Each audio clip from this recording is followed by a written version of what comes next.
Hello everyone, welcome to study with Shri. और देखिए, Uttar Pradesh PCS 2022 की टेस्ट सीरीज चलाई जा रही है। यह टेस्ट नंबर आपका 12 है। 11 टेस्ट ऑलरेडी कंप्लीट हो चुका है। प्लेलिस्ट बना रखी है, आप लोग जा करके देख सकते हैं। देखिए, अगर किसी भी स्टेट पीसीएस की तैयारी कर रहे हैं, UK PSC, BPSC, JPSC, MPPSC या फिर किसी वनडे एग्जाम की तैयारी कर रहे हैं, तो आप लोगों के लिए टेस्ट काफ़ी फ़ायदेमंद है। तो स्टार्ट करते हैं।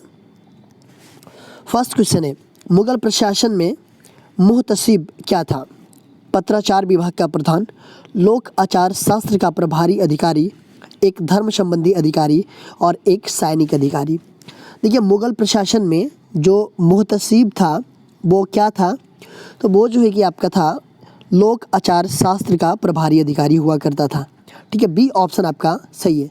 देखिए, अगर हम बात करें मुहतसिब, ठीक है, तो ये जो है कि इसका कार्य ये होता था कि प्रजा के नैतिक चरित्र का देखभाल करना था। ठीक है, क्या देखता था ये?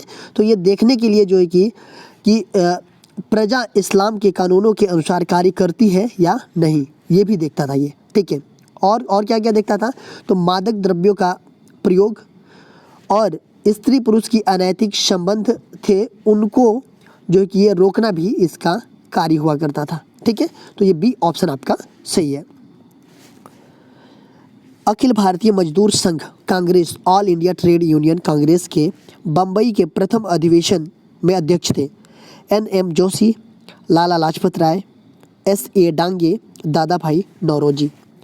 देखिए, क्वेश्चन ये कह रहा है कि अखिल भारतीय मजदूर संघ Congress, all India trade union Congress के जो बम्बई में प्रथम अधिवेशन हुआ था, उसका अध्यक्ष कौन थे? तो उसके अध्यक्ष थे लाला लाजपत राय जी। बी ऑप्शन आपका सही है। देखिए, all India trade union Congress, इसकी स्थापना कब हुई थी? तो 1920 ईस्वी में बम्बई में एन.एम. जोशी ने किया था। ठीक है, इसकी स्थापना, अगर स्थापना पूछ रहा है तो एन.एम. जोशी जी रहेंगे। और इसका प्रथम अधिवेशन के अध्यक्ष जो बम्बई में हुआ था, तो वो कौन होंगे? तो वो लाला लाजपत राय होंगे। ठीक है, देखिए, इसकी स्थापना का मुख्य कारण क्या था? ये था कि 1919 में अंतर्राष्ट्रीय श्रम संगठन की स्थापना हुआ था। ठीक है, इस वजह से जो है कि ये 1920 में इसका स्थापना किया गया वहाँ पे। देखिए, भारत में जो भी श्रमिक थे ना, उन्होंने संगठित होकर के ये फैसला किया और उन्होंने बम्बई में अधिवेशन किया, जो कि प्रथम अधिवेशन था। ठीक है, और उसके अध्यक्ष कौन थे? तो लाला लाजपत राय जी थे। बी ऑप्शन आपका सही है।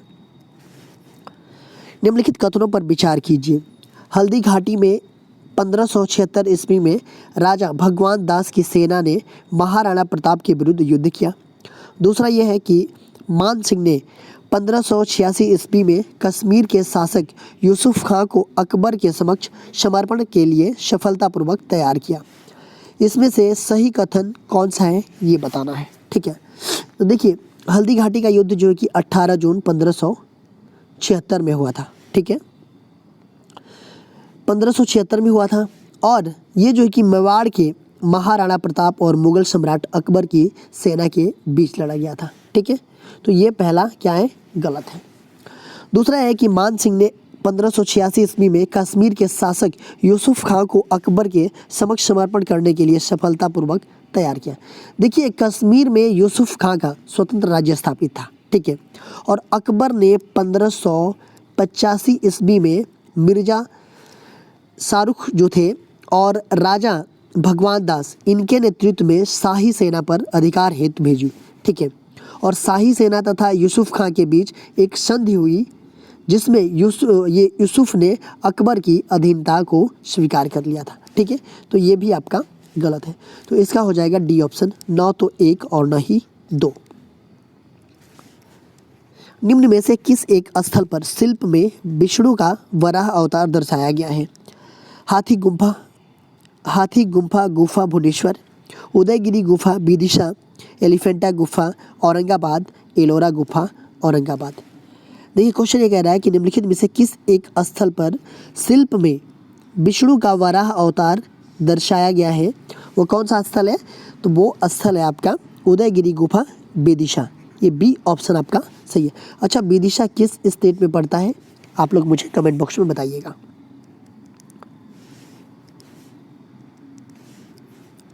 निम्नलिखित में से किसने सर्वप्रथम भू राजस्व की दहशाला पद्धति प्रारंभ की? बाबर, हुमायूं, अकबर, शाहजहां। किसने सबसे पहले भू राजस्व की दहशाला पद्धति प्रारंभ की? तो देखिए, अगर हम बात करें भू राजस्व की दहशाला पद्धति के बारे में, पहले इसके बारे में हम समझते हैं। देखिए, अकबर के वित्त मंत्री थे उस टाइम पे टोडरमल। इनके समय में जो है ना, राजस्व एकत्र करने की ये नई व्यवस्था शुरुआत की गई थी, दहशाला पद्धति। दहशाला पद्धति बोल सकते हैं या फिर जब्ती व्यवस्था बोल सकते हैं, ठीक है। ये दोनों इसी का नाम है, दहशाला पद्धति और जब्ती व्यवस्था, ठीक है। ये जो है कि इस नाम से ये जाना जाती थी। देखिए, इस व्यवस्था में जो है कि 10 वर्ष में फसल की जो पैदावार होती थी तथा जो उत्पादन में जो लागत लगती थी उसे सावधानी पूर्वक जो है कि सर्वेक्षण किया जाता था इस व्यवस्था के तहत, ठीक है। देखिए, उसमें क्या हुआ कि 10 साल में उत्पादित जो फसलें थी और औसत मूल्य की गणना करके, मतलब उनकी औसत मूल्य की गणना करके औसत पैदावार का 1/3 भाग जो कि किसको दिया जाता था? तो राज्य को दे दिया जाता था इस दहशाला पद्धति में या फिर जब्ती व्यवस्था में। तो ये किसके समय में थी? तो ये अकबर के समय में थी। ये सी ऑप्शन आपका सही हो जाएगा।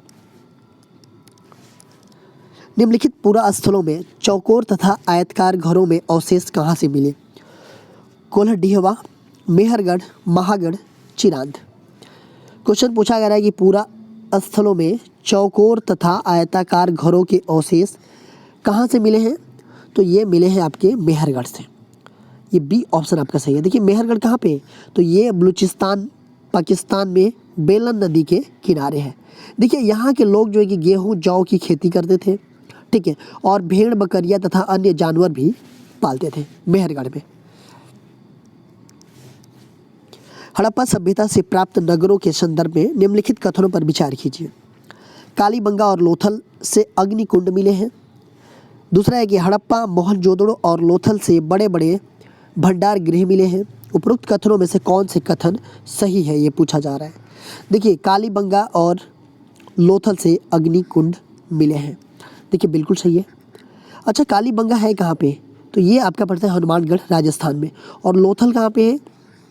तो लोथल पड़ता है आपका गुजरात में भोगवा नदी पे, ठीक है। हड़प्पा, मोहनजोदड़ो और लोथल से बड़े बड़े क्या मिले हैं? भंडार गृह मिले हैं। देखिए, हड़प्पा ये कहाँ पे है आपका? तो ये पाकिस्तान में है और रावी नदी पे। अच्छा, ये बताइए हड़प्पा की खोज किसने किया था और किस ईस्वी में? आप लोग कमेंट बॉक्स में मुझे बताएंगे, ठीक है। मोहनजोदड़ो ये आपका जो है कहाँ पे है? तो ये सिंध नदी के किनारे है, कहाँ पे? पाकिस्तान में।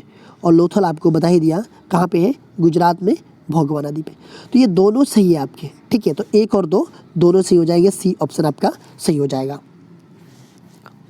सूती कपड़ों के टुकड़े के अवशेष निम्नलिखित में से किस हड़प्पाई स्थल से प्राप्त है? राखीगढ़ी, मोहनजोदड़ो, हड़प्पा, इनमें से कोई नहीं। टुकड़े की बात की जा रही है। ये अवशेष कहाँ से, किस हड़प्पाई स्थल से प्राप्त हुए हैं? तो ये प्राप्त हुए हैं आपके कहाँ से? ये मोहनजोदड़ो से प्राप्त हुए हैं। बी ऑप्शन आपका सही है। मोहनजोदड़ो कहाँ पे है बताएंगे आप लोग? तो पाकिस्तान में सिंध नदी के किनारे है, ठीक है। देखिए, राखलदास बनर्जी ने 1922 ईस्वी में इसका उत्खनन करवाया था मोहनजोदड़ो का। देखिए, यहाँ पे क्या क्या चीज़ें मिली है सच? देखिए, विशाल स्नानागार बहुत इंपॉर्टेंट है। विशाल स्नानागार कहाँ से मिले हैं? हमेशा क्वेश्चन आता है, मोहनजोदड़ो से मिला है। कांस्य की नग्न महिला मूर्ति, कांस्य की नग्न महिला मूर्ति कहाँ से मिली है? मोहनजोदड़ो से। एक श्रृंगी पशुओं वाली मुद्राएं कहाँ से मिली है? तो मोहनजोदड़ो से ही मिली है, ठीक है। राखीगढ़ी की बात करें, ये हरियाणा में पड़ता है। हड़प्पा आपका पाकिस्तान में पड़ता है। किस हड़प्पा स्थल से नगर से एक ऐसे असामान्य विन्यास के चिन्ह मिलते हैं जिसमें एक ही किले के अंदर बस्तियों के 3 अलग अलग सीमांकित क्षेत्र सम्मिलित हैं? लोथल, धौलावीरा, बनवाली, कालीबंगा। देखिए, वह कौन सा हड़प्पा स्थल है? यह हड़प्पा स्थल से नगर के एक ऐसे असामान्य विन्यास के चिन्ह मिलते हैं जिसमें एक ही किले के अंदर बस्तियों के 3 अलग अलग सीमांकित क्षेत्र सम्मिलित हैं। कहाँ से? तो ये है धौलावीरा से। सी बी ऑप्शन आपका सही है। ये कहाँ पड़ता है? तो गुजरात के कच्छ जिले में पड़ता है। और ये मानसर और मानहर नदियों के बीच है। इसकी खोज किसने किया था? तो डॉक्टर जेपी जोशी ने किया था 1867-68 में। ठीक है, बी ऑप्शन आपका सही है। हड़प्पा सभ्यता का एक महत्वपूर्ण नगर धौलावीरा किस राज्य में स्थित है? देखिए ये तो अभी क्वेश्चन हम लोगों ने किया ना, धौलावीरा कहाँ पे किस राज्य में स्थित है? तो ये गुजरात में स्थित है। सी ऑप्शन आपका सही है। निम्न में से हड़प्पा सभ्यता से संबंधित कौन सा कथन सही नहीं है? कालीबंगा में अधिकतर निर्माण कच्ची ईंटों का प्रयोग करके किया गया था। यहाँ के निवासियों को ज्यामिति रूपांकनों का प्रयोग आता था। यहाँ के निवासी पासे के खेल से परिचित थे। एंड फोर्थ ऑप्शन है, लोथल में निवासियों के निर्माण के लिए पक्की हुई ईंटें का भी कभी भी प्रयोग नहीं किया गया। देखिए पूछा जा रहा है कौन सा कथन सही नहीं है। ठीक है, तो देखिए कालीबंगा में अधिकतर निर्माण कच्ची ईंटों का प्रयोग करके किया गया था, बिल्कुल सही है ये। यहाँ के निवासियों को ज्यामिति रूपांकनों का प्रयोग आता था, बिल्कुल सही है। और यहाँ के निवासियों के पासे खेलने से परिचित थे, ये भी सही है आपका। लोथल के निवासियों के निर्माण के लिए पकी हुई ईंटों का कभी भी प्रयोग नहीं किया गया। देखिए सही नहीं पूछा जा रहा है, तो ये आपका सही नहीं है, डी ऑप्शन। चरक संहिता निम्नलिखित में से किससे संबंधित है? गणित, व्याकरण, खगोल, चिकित्सा। चरक संहिता किससे संबंधित है? तो देखिए ये आपका संबंधित है किससे? चिकित्सा से संबंधित है, डी ऑप्शन आपका सही है। देखिए आज से लगभग 2000 वर्ष पूर्व चरक नाम के प्रसिद्ध वैद्य थे। ठीक है, वैद्य थे, इन्होंने एक चरक संहिता नामक एक किताब भी लिखी है। ठीक है, चरक संहिता कौन लिखा है? तो ये चरक लिखे हैं। ठीक है, और ये चिकित्सा, मतलब ये वैद्य थे, तो ये चरक संहिता जो बुक्स है वो चिकित्सा से संबंधित है। मध्यकालीन भारत में युद्ध में प्रयोग में लाए जाने वाली मिट्टी से उस टीले को क्या कहते थे जिसका निर्माण घेराबंदी वाले किले के शीर्ष पर पहुंचने के लिए किया जाता था? कबा, पाइका, पासिब, कलबकारी। देखिए मध्यकालीन भारत की बात की जा रही है कि युद्ध के प्रयोग में लाए जाने वाले मिट्टी के उस टीले को हम क्या कहते थे जिनका निर्माण घेराबंदी वाले किलों के शीर्ष पे पहुंचने के लिए किया जाता था? उसका क्या नाम था, क्या बोलते थे? तो उसको बोलते थे हम पासेब। सी ऑप्शन आपका सही है। विजयनगर का सर्वश्रेष्ठ शासक कौन था? कृष्णदेवराय, हरिहर प्रथम, हरिहर द्वितीय, देवराय द्वितीय। विजयनगर का सर्वश्रेष्ठ शासक कौन था? देखिए अगर हम बात करें तो विजयनगर का सर्वश्रेष्ठ शासक जो है कि कृष्णदेव राय था। ए ऑप्शन आपका सही है। देखिए कृष्णदेव राय जो है ना, ये तुलु वंश का प्रतापी शासक कृष्णदेव राय था ये। ठीक है, किस वंश का था? तो तुलु वंश का। देखिए 1505 ईस्वी में वह गद्दी पर बैठा और ये एक महान योद्धा ही नहीं था, ये जो है कि एक कुशल प्रशासक भी था। ठीक है, इसका जो है कि एक प्रसिद्ध तेलुगु ग्रंथ है, कौन सा? अमुक्त माल्यद इसका प्रमुख ग्रंथ है। इसमें जो है कि इसके सैनिक और इसके प्रशासनिक क्षमता का आभास होता है इससे। ठीक है, देखिए इसके दरबार में तेलुगु के 8 महान विद्वान सुशोभित करते थे, जिनको क्या कहा जाता था? तो उन्हें अष्टदिग्गज कहा जाता था। ठीक है, शिवाजी के दमन के लिए औरंगजेब ने किसे भेजा था? दिलेर खां, जय सिंह, शाइस्ता खां, राम सिंह। शिवाजी के दमन के लिए औरंगजेब ने किसे भेजा था? तो ये भेजा था जय सिंह को। बी ऑप्शन आपका सही है।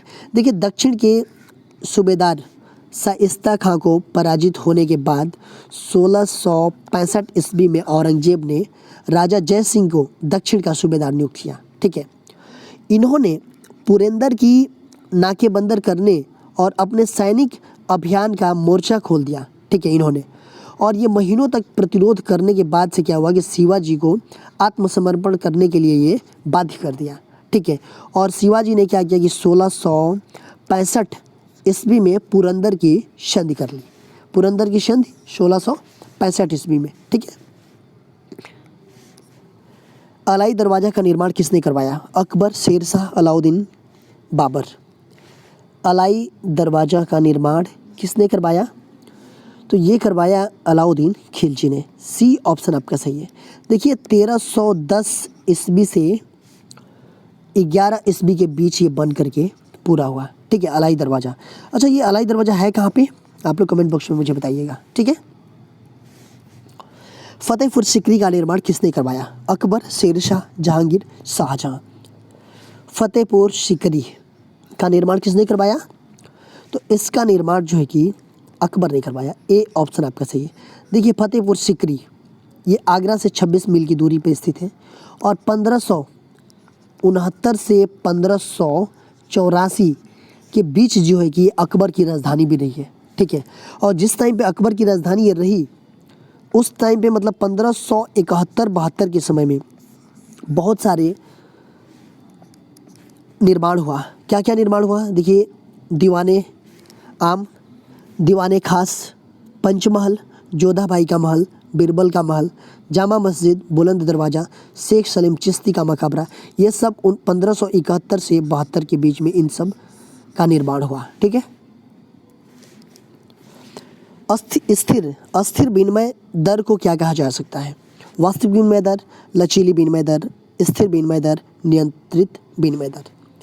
देखिए, अस्थिर विनिमय दर को क्या कहा जाता है?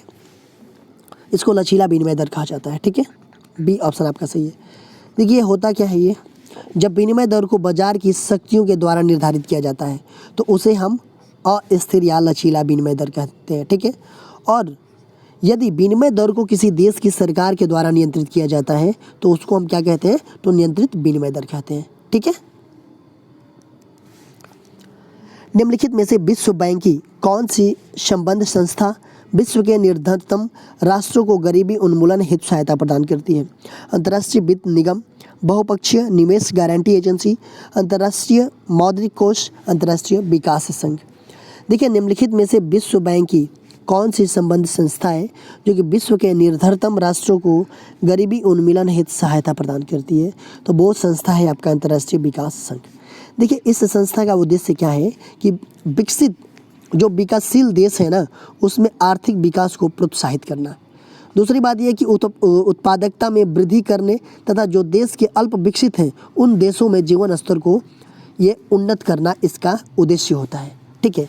देखिए, अगर हम बात करें अंतर्राष्ट्रीय विकास संघ की तो इसको जो है कि विश्व बैंक की ऋण देने वाली क्या बोलते हैं?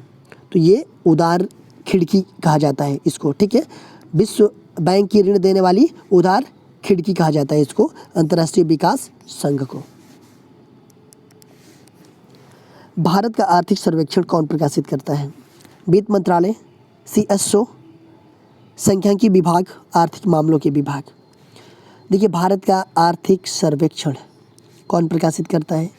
तो ये करता है वित्त मंत्रालय, ये प्रकाशित करता है। देखिए, वित्त मंत्रालय में जो मुख्य आर्थिक सलाहकार होते हैं ना उनके दिशा निर्देशों में ये तैयार किया जाता है आर्थिक सर्वेक्षण। ठीक है।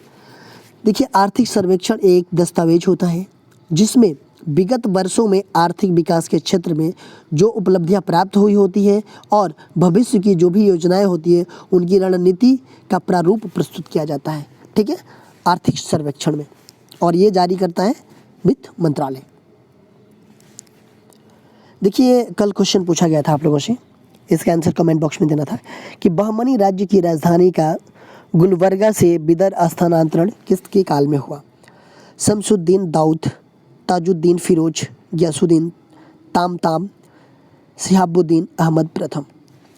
देखिए, बहमनी राज्य की राजधानी गुलबर्गा से बिदर स्थानांतरण किसके काल में हुआ? तो ये हुआ आपका शिहाबुद्दीन अहमद प्रथम के कार्यकाल में। आज के क्वेश्चन देख लेते हैं।